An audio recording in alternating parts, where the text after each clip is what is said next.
জল বিভাগৰ ফালৰ পৰা নতুনকৈ পোষ্ট মুকলি হৈছে ৩৫৬০টাকৈ পোষ্ট মুকলি হৈছে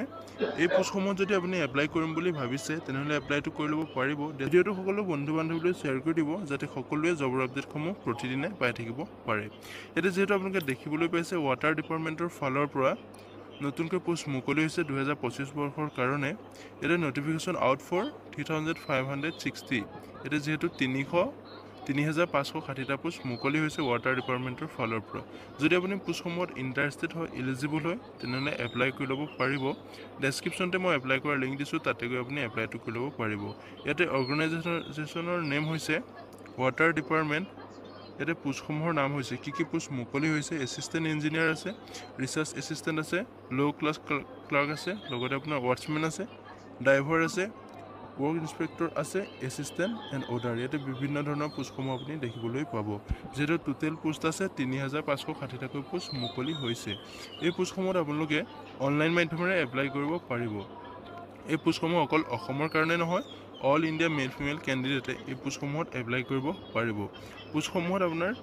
এপ্লাই কৰিবলৈ যিটো বয়সৰ সময়সীমা কিমান লাগিব সকলো কৈ যাম ভিডিঅ'টো শেষলৈকে চাই যাব অলপ স্কিপ নকৰাকৈ ইয়াতে যি দিয়া আছে চেলাৰী ডিটেইলছ দিয়া আছে আপোনাৰ মন্থলি পোষ্টটোত আপোনালোকৰ ১৯,০০০ পৰা ১,০০,০০০ দিয়া আছে ৱাটাৰ ডিপাৰ্টমেণ্ট ৰিক্ৰুটমেণ্ট 2025ৰ যিটো এজ লিমিট হয় সেইটো মানে মিনিমাম ১৮ বছৰৰ পৰা এই পোষ্টসমূহত এপ্লাই কৰিব পাৰিব লগতে আপোনাৰ মেক্সিমাম 40 বছৰলৈকে এপ্লাই কৰিব পাৰিব ইয়াৰ লগতে আপোনাৰ এজ ইলেকশ্যনটো পাব এছচিৰ কাৰণে 5 বছৰকৈ অ'বিচিৰ কাৰণে 3 বছৰ আৰু EWSৰ কাৰণে আপোনাৰ 10 বছৰকৈ এজ ইলেকশ্যনটো পাব চিলেকশ্যন প্ৰচেছটো হৈছে ফাৰ্ষ্টত আপোনাৰ এটা ৰিটেন এক্সাম হ'ব যদি আপুনি ৰিটেন এক্সামটোত কোৱালিফাই কৰে তেনেহ'লে আপোনাৰ ডকুমেণ্ট ভেৰিফিকেশ্যন হ'ব তাৰপিছত যদি আপুনি ডকুমেণ্ট ভেৰিফিকেশ্যনটো কোৱালিফাই কৰে শেষত আপোনাৰ এটা ফাইনেল লিষ্ট ওলাব আৰু সেই ফাইনেল লিষ্টত আপোনাৰ নাম আহিব এডুকেশ্যন কোৱালিফিকেশ্যন কিমান লাগিব এই পোষ্টসমূহত এপ্লাই কৰিবলৈ আপোনাৰ মিনিমাম 10 পাছ 12 পাছ ডিগ্ৰী মিনিমাম আপোনাৰ 10 পাছ কৰি পোষ্টসমূহত এপ্লাই কৰিব পাৰিব 10 পাছৰ কাৰণে ইয়াত বেলেগ ধৰণৰ পোষ্ট আছে আৰু 12 পাছৰ কাৰণেও বেলেগ পোষ্ট আছে লগতে আপোনাৰ গ্ৰেজুৱেট লেভেলো ইয়াত পোষ্ট দেখিবলৈ পাব এটা ইম্পৰ্টেণ্ট ডকুমেণ্ট ফৰ কেণ্ডিডেটছ আপুনি যদি এপ্লাই কৰিম বুলি ভাবিছে তেনেহ'লে আপোনাৰ এপ্লাই কৰাৰ সময়ত কি ডকুমেণ্ট লাগিব ইয়াতে আপুনি চাই ল'ব আধাৰ কাৰ্ড লাগিব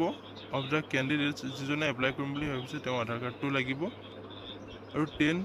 10 ক্লাছ চাৰ্টিফিকেট লাগিব মাৰ্কশ্বিট লাগিব ৰেজিষ্টাৰ্ড মোবাইল নাম্বাৰ আপুনি যিটো নাম্বাৰ ৰেজিষ্টাৰ কৰিম বুলি ভাবিছে সেই নাম্বাৰটো আপোনাৰ লাগিব লগতে আপোনাৰ এটা ইমেইল আইডি লাগিব বৰ্তমান যিটো ইমেইল আইডি আপোনাৰ চলি আছে সেই ইমেইল আইডিটো আপুনি দিব পাৰিব লগতে আপোনাৰ পাছপোৰ্ট সাইজ ফটো লাগিব ফটো 5 কপি আপোনাৰ লাগি যাব সিগনেচাৰ লাগিব কাষ্ট চাৰ্টিফিকেট লাগিব এইসমূহ ডকুমেণ্ট আপোনাৰ এপ্লাই কৰাৰ সময়ত প্ৰয়োজন হ'ব এপ্লাই কৰাৰ আগতে আপুনি ডকুমেণ্টসমূহ ভালকৈ চেক আউট কৰিব লাগিব ইয়াতে ষ্টাৰ্টিং ডেটটো যেহেতু আপোনালোকে গম পাইছে জুন মাহতে এই পোষ্টসমূহ এপ্লাই প্ৰক্ৰিয়া চলি আছে আৰু জুন মাহৰ ভিতৰতে আপোনাৰ এই পোষ্টসমূহত এপ্লাই প্ৰক্ৰিয়াটো শেষ হ'ব